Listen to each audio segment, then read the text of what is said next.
Joseph stepped out of the bus into the warm Ibadan afternoon. The familiar sight of red earth roads and rusted brown rooftops stretching to the horizon made him smile. He was home at last. As he entered his family's compound, his mother hurried out to greet him. "Welcome, my son. Ekabo," she sang, enveloping him in a tight hug. "Motide, mommy," he replied softly, smiling as he inhaled the scent of her perfume mixed with the spice of simmering stew. "I have arrived." Over his mother's shoulder, Joseph noticed a young woman standing quietly by the doorway, hands clasped in front of her. She was in her late 20s, a little older than his 21 years, with smooth brown skin and large, watchful eyes. Dressed in a simple Ankara print dress, she kept her gaze lowered respectfully. His mother released him and turned with a proud smile. "Joseph, meet Blessing. She's the new house girl I told you about." Blessing dipped a small curtsy. "Good afternoon, sir." "You're welcome," she said in a low, shy voice. Joseph wasn't used to being called sir in his own home. It made him uncomfortable, and it made the divide between them stark. She was staff, and he the household son. Yet, as he murmured a greeting, he couldn't ignore how striking she was. Beautiful, in a quiet, graceful way. When she stepped forward to take his suitcase, their fingers brushed briefly on the handle. A jolt of awareness shot through Joseph. From the quick blink of her lashes, he wondered if she felt it too. "I can carry it, it's fine," he offered, not wanting her to strain with his heavy luggage.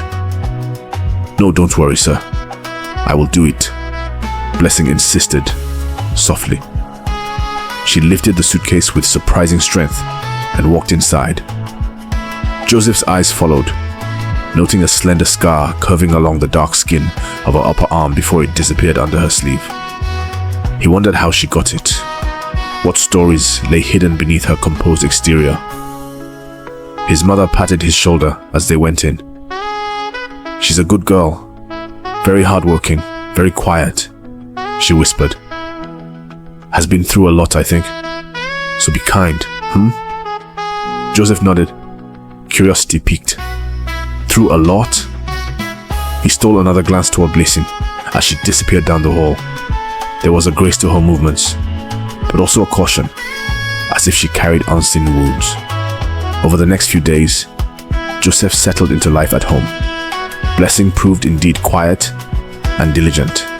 She was up before dawn to clean, and he often awoke to the aroma of fried plantain or the rich spice of egusi soup she prepared.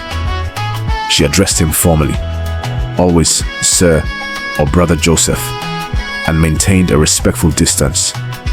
Still, Joseph found excuses to talk with her, complimenting her cooking or offering to help carry groceries. Anything to coax out more than a polite yes or no. Sometimes he caught a glimpse of the person behind the dutiful mask. A soft humming of a Yoruba hymn while she mopped the floor, or a brief laugh when he nearly slipped on the wet tiles and made a goofy save.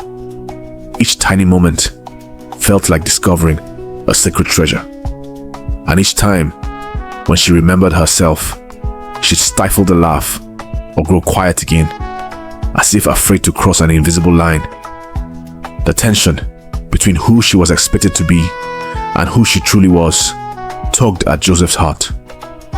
One evening, the air was heavy with humidity, the sky slate gray. Joseph's mother had gone for a church meeting, leaving just him and Blessing at home. The late day light faded, and a sudden storm rolled in. Rain hammered on the corrugated iron roof, and a sharp crack of thunder shook the windows. Shortly after, the electricity cut out, a common event on rainy nights. Joseph lit a candle in the living room, bathing the space in a flickering amber glow. He went to check the windows and nearly collided with Blessing in the hallway. She held a small kerosene lamp, her face illuminated in warm light against the darkness. For a moment they stood still, inches apart, listening to the rain drumming above. Another boom of thunder erupted, and Joseph saw her flinch, eyes squeezing shut as her breath caught. "It's okay, you're safe," he said gently. He reached out on impulse and touched her arm. "Pele," he added in Yoruba, a soft, "Sorry, there." Blessing's eyes opened, shining with fear and something else, vulnerability. I'm fine," she whispered, though her trembling fingers gripping the lamp told otherwise. "I was just closing the windows, so the rain won't splash in." Thunder rumbled again, longer this time. Blessing inhaled sharply, her composure slipping. In the shaky lamplight, Joseph noticed she seemed far away, lost in her memory. "It reminds me of a night," she murmured, voice taut. She didn't finish the thought, but Joseph could guess it was not a happy memory. Without thinking, Joseph set his candle down and gently drew her into his arms. "You're not alone," he said softly. Initially stiff with surprise, Blessing then let herself lean into him. Her forehead found the crook of his neck. He could feel the erratic rise and fall of her chest against his, the warmth of her body contrasting the chill breeze sneaking through the window. They stayed like that for a moment, listening to the storm rage. Joseph closed his eyes, stroking her back in small circles through the thin fabric of her dress. "No one should be alone when they're afraid," he whispered. Blessing pulled back just enough to look up at him. Rainwater had gotten into her braids, and a droplet now trickled down her temple. Instinctively, Joseph reached and wiped the water away with his fingertips.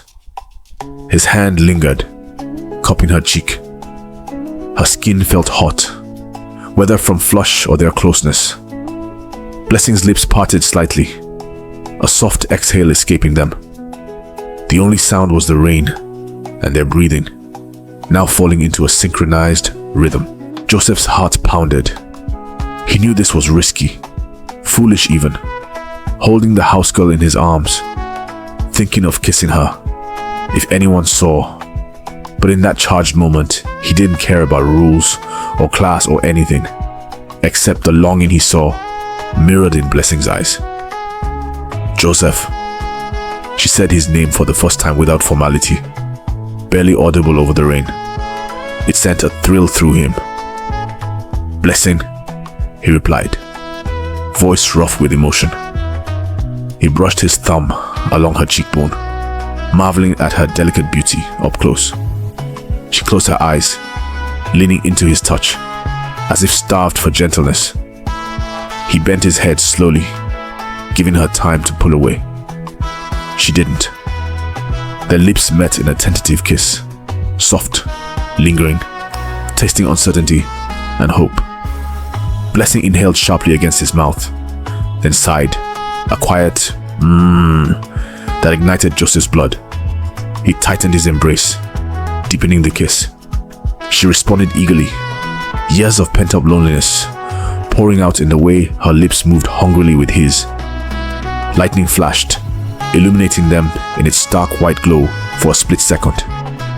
In that instant, Joseph saw her, eyes closed, wet lashes against her cheeks, eyebrows knit in intensity, and it took his breath away. God, she's beautiful, he thought, before desire overtook thought once more. He pressed her back gently against the wall to support them, careful, yet fervent. Blessing's hands, which had been hovering uncertainly, found their way around his neck. She clung to him, as if afraid he might vanish. This is wrong," she whispered even as she returned his kisses between words. "No," Joseph murmured against her lips. "It's not wrong if we both want it." His hand trailed down from her face to her waist, fingers splayed against the curve of her hip. Another boom of thunder shook the house. Blessing jumped, and in reaction, pulled Joseph even closer. The heat of her body against his, and the storm's wild energy, pushed them past the point of restraint. Joseph's kisses trailed from her lips to her jaw and down the column of her neck. She tilted her head back, releasing a shuddering breath as it tasted the raindrops on her skin. "Joseph," she moaned softly, a plea and permission in one.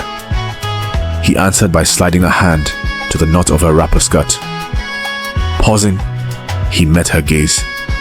Her eyes were dark pools of want and trust, tinged with fear of the unknown. With a trembling hand, Blessing covered his on her waist and helped guide the knot loose. The patterned fabric fell silently to the floor, leaving her in a clinging, rain-damp blouse and panties.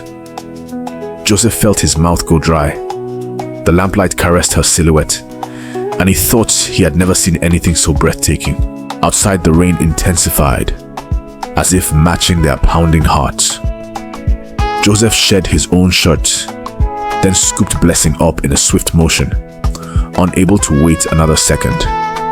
She gave a little gasp of surprise as he carried her to the couch and laid her down, but it melted into laughter when he nearly tripped on the discarded wrapper in the dark. A sweet, genuine laugh that made him grin in return. A brief flash of innocent joy before passion reclaimed them. He joined her on the sofa, and their mouths found each other again urgently. Skin to skin now, the barriers between them literally stripped away. Their hands roamed with growing boldness. Joseph's fingers discovered the soft weight of her breast beneath her blouse. Blessing arched into his touch, whispering his name like a benediction. She tugged at his waistband, and he helped kick off his jeans. Soon, nothing separated them but the sheer film of sweat and rain on their bodies. They made love there to the soundtrack of the storm, a slow, unerring rhythm at first, building into a desperate cadence. Blessing wrapped her legs around him, welcoming him into the deepest parts of her, with a cry muffled against his shoulder. Joseph buried his face in her neck as wave after wave of sensation crashed over them.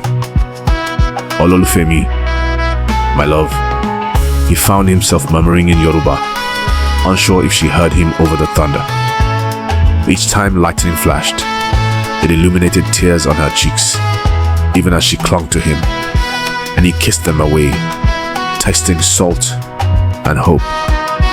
Their release was shattering and simultaneous. A broken sob from Blessing's throat, a low groan from Joseph's, as if the storm outside had found form in them. They remained entangled, trembling in the aftermath, whispering each other's names. Joseph stroked her hair, and Blessing's fingers traced patterns on his back, gentle and loving. For a long moment, they lay in silence, save for their breathing and the slowing patter of rain. But as reality crept back in, he felt her stiffen slightly in his arms. When he lifted his head to look at her, she turned away, covering her face with one hand. Quiet sobs broke from her. All the warmth in Joseph's chest flipped to anxiety. Had he hurt her? Did she regret it? "Blessing Pili, I'm here," he murmured, cradling her head, trying to get her to look at him.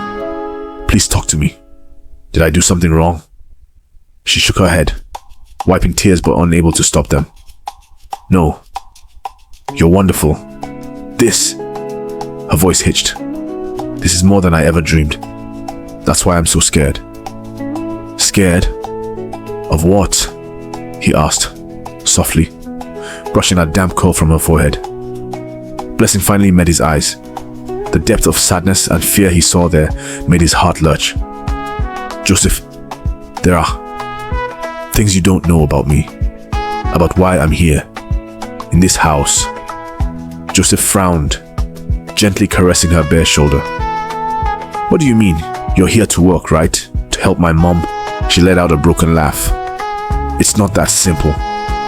Taking a shaky breath, she continued, "I came here with a purpose, a secret."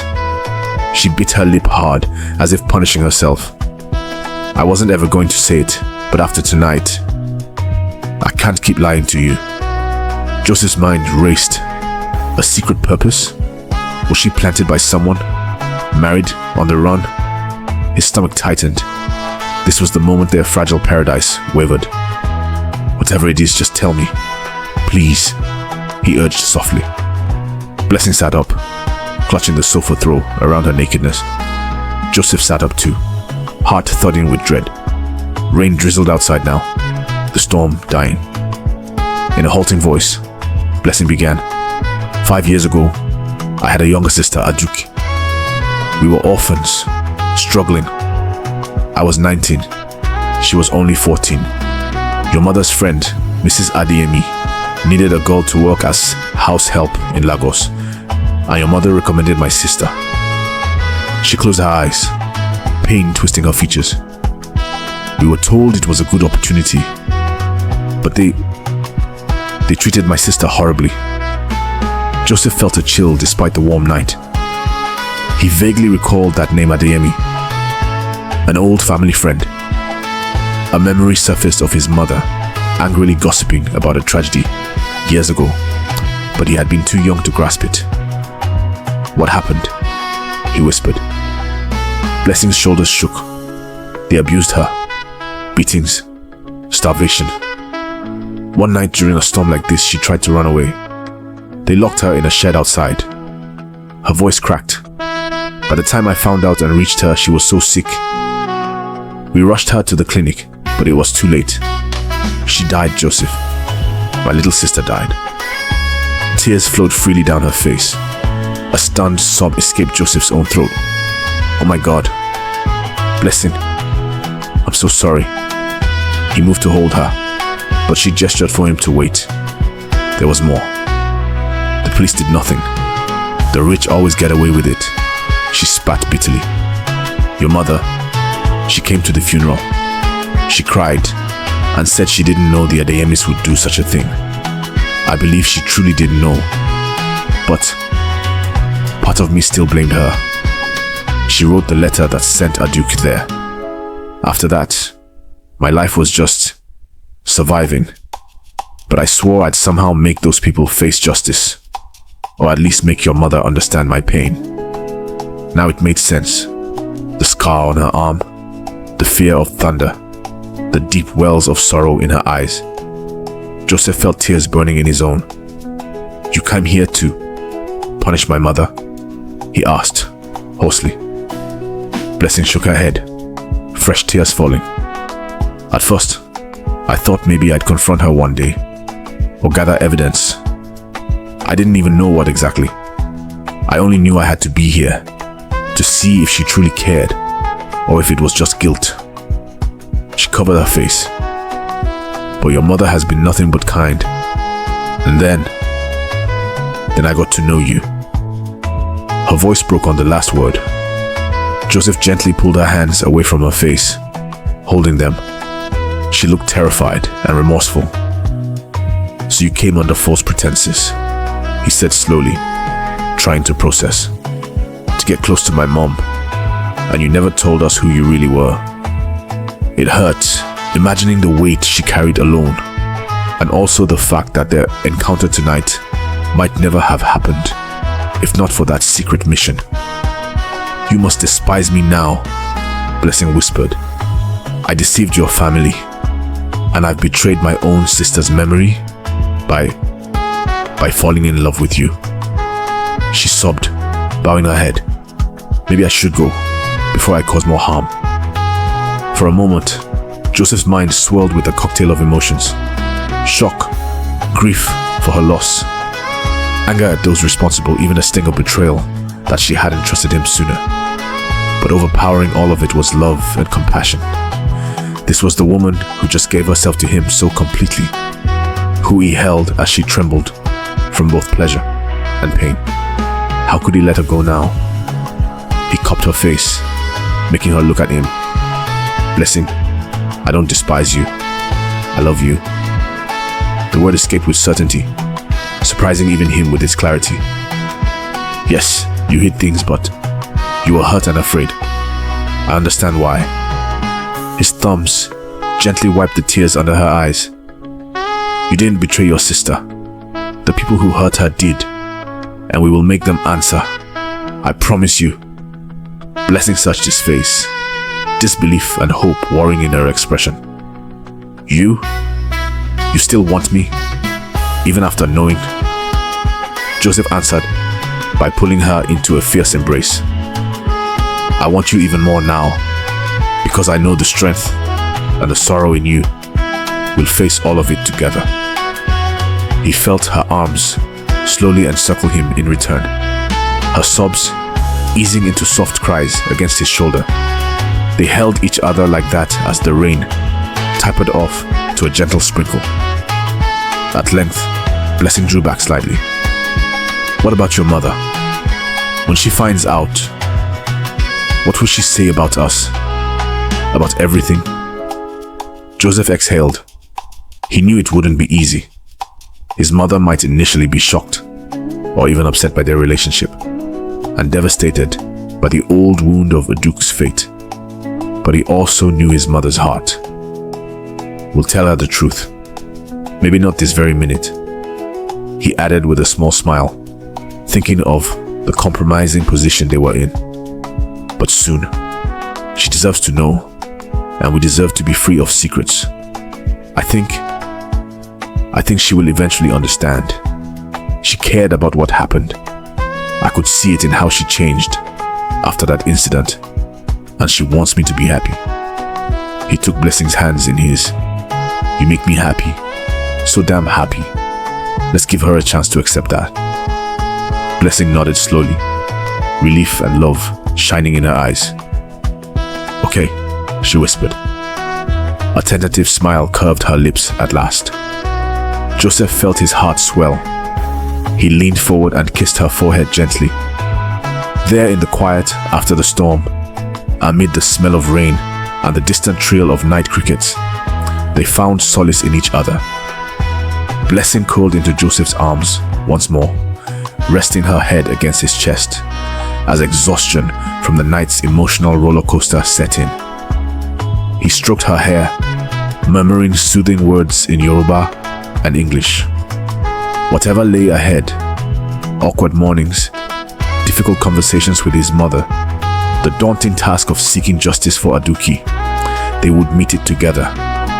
Their connection, once fragile and forbidden, had been tested by truth and desire and had endured. Outside, the first rays of dawn crept over Ibadan's skyline, casting a gentle light on the brown rooftops still glistening with rain. In the soft grey morning, Joseph tipped Blessing's chin up and kissed her once more, sweet and deep. "This is real," he thought. "This is ours." Her eyes fluttered open, and she smiled, a real, bright smile that made her look like the girl she might have been in a different life. Joseph smiled back. "Odara," he whispered, using Yoruba for "it is good." Blessing nodded, touching his cheek. "It is good." Her voice was steady, full of hope.